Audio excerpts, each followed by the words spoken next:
Welcome, everyone. Today, we are going to explore one of the most vital and fascinating processes in human physiology, the mechanism of urine formation. Imagine your body as a bustling city. The kidneys are the ultimate waste management and recycling centers, working tirelessly every single second. Without them, our internal environment would quickly become toxic.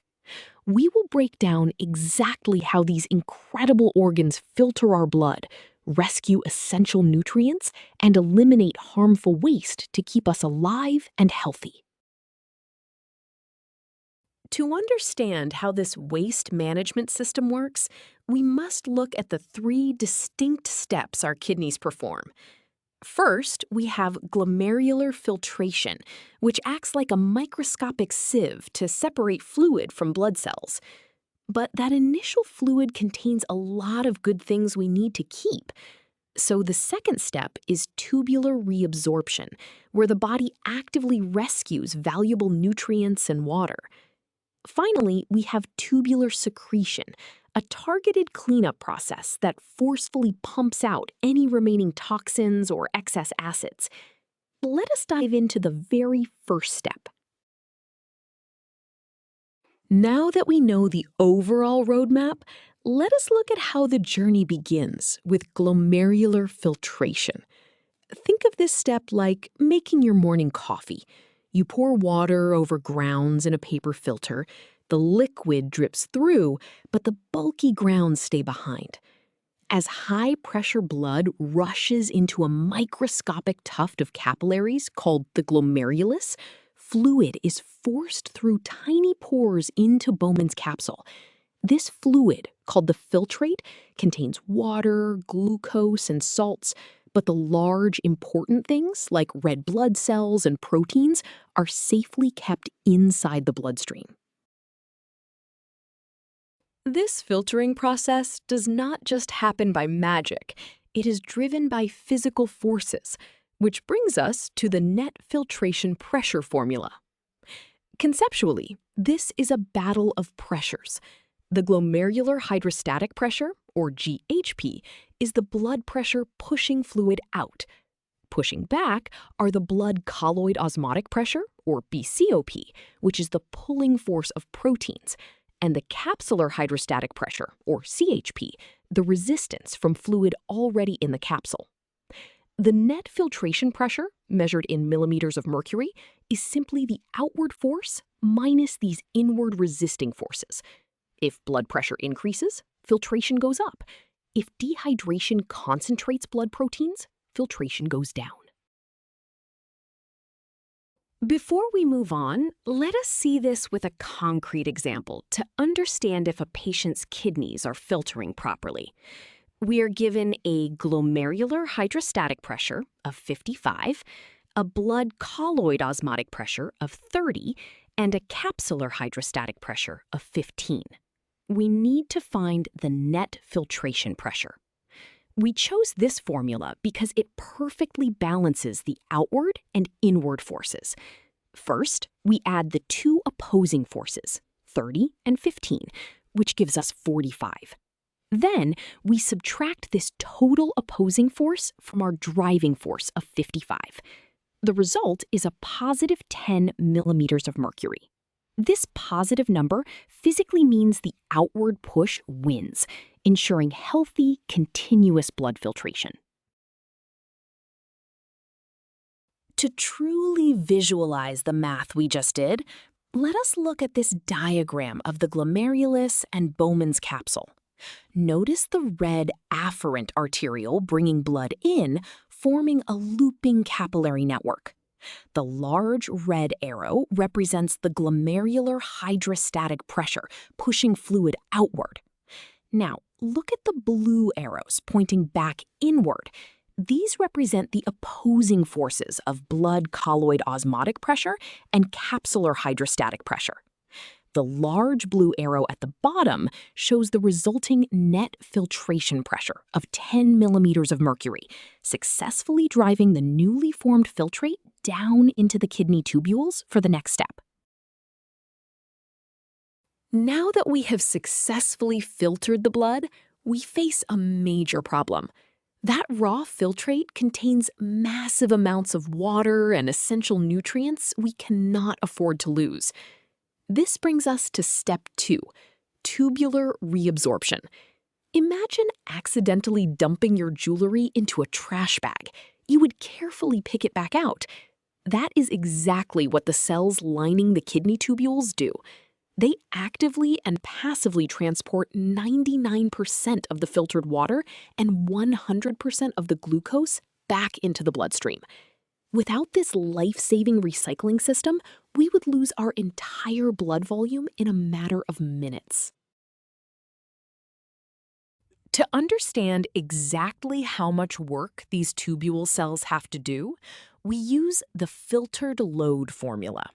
Conceptually, this tells us the total mass of a specific substance, like glucose, that is pushed into the kidney tubules every single minute. FL stands for filtered load, measured in milligrams per minute. It equals the glomerular filtration rate, or GFR, which is the volume of fluid filtered per minute, multiplied by px, the plasma concentration of that substance. If a person's blood sugar spikes after a heavy meal, the plasma concentration increases, which dramatically increases the filtered load, forcing the kidneys to work much harder to reabsorb it all.